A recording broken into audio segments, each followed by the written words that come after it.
এটা লাউয়ের বোটার দিকের অংশটা কেটে ছোট ছোট করে টুকরো করে নিয়েছি, রসুন আর লঙ্কা দিয়ে সিদ্ধ করে নিয়ে বেটে রেখেছি পেস্ট একটা। কড়াইয়ে তেল দিয়েছি, সর্ষের তেল, একটু কালো জিরে দিলাম,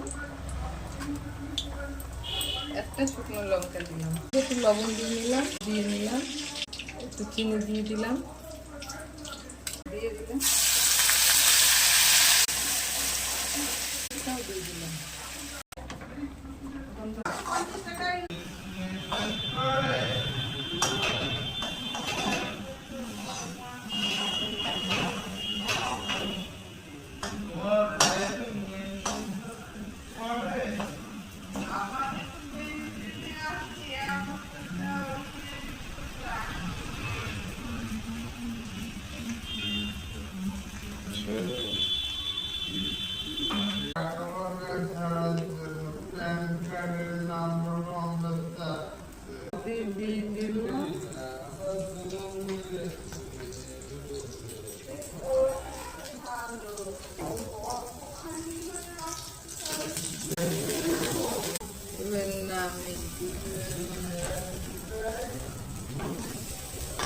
একটু বেশি নিয়ে